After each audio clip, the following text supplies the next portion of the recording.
Muri seje. Ndiri bo muright. Mufarere. Ndiri bo. Ndokasoka. Agare no problem. Kubanze kwadi. Aparere zvokuti. Anditi. Ngo relax oje. Pakamvurika zvinokava. Tombodini hapana iwe. Amusi kupisa skin here. Ndosaka ndiri mushedi zvendokudairo tsvakwacho handidiva. Handavaka nebhegi. Feed yakasiya kabhegi. Fidelis yakasiya bhegi mumba kwedu. Okay. Munozompaka kana wapi? Andompaka nawe. Hanzva dzenyu komana. Ari naro zveri nazvo. Ameno ndanomborivhura ndakangorisiya kumba. All right, no problem. Makazoti. Tompa. Madhiri angu makazoti kudai. Iwe madhiri ekumbodini iwe. Muri mwana mudiki muda kuudzira so. Musikuona here kuti Chao ndikoni bega ukuthi afford baife. Imbondiedza. Mungangosvika mungotirwisa rakazara nditapfuurire. Munomboisa gumbo muona kuti kuti. Imboedza. Sika uchiri ndumure neeji yacho ri ndumure chaiyo. Undikoni. Unokona kugezera. Skin yamusikuona here. Aiwe. Aiwa but ngonipa mukana zvakasika.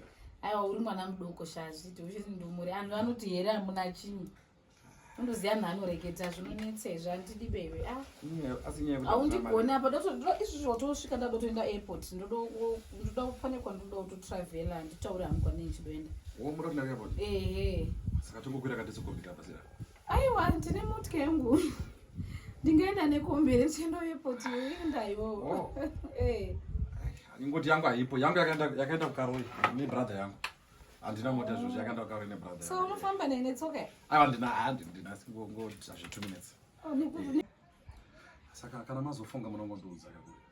Funge iwewe. Sada kudvarira panze apa. Tidzire iwe. Aiwa. Ipena iyo nyama. Kusenzeni chiri kuona se? Ndamutuma pamusoro apa utodzoka ndisandaenda kuairport ndinobva ndato. Hapo saka ndio handi teka tingotaura. Zviripo. Upe feedback. All right, ndompa.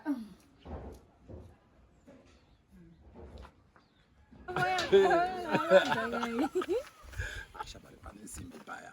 Iwe nandazoziya bhegi rafide.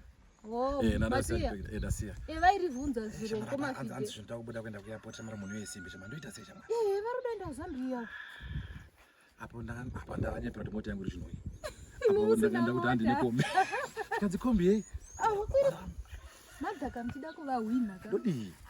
Zvichidetsi. Chakatsvuka shamwari. Madha ndovaziva ndindogara navo herini. Madha vanda zvinhu, vanda vanhu vane zvinhu, vanda mazirume aya. Varume vaya vanofamba nemota maGD6.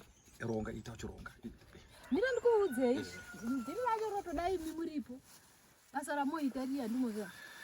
Kune inonzi Shane and Dead kare ndao. Zvezvimadha ndivanodzoka nesande. Undohaya mota kuShane and Dead. Shane and Dead. Inowanikwa kuna Lomagundu. Uko uchina kuWestgate? Uchienda kuWestgate ndokune maofisi ako. Mondo haya kana GD6 movafonera maudza kuti ndokutora paairport neji tanati modla pana madhaba. Modlavo paya.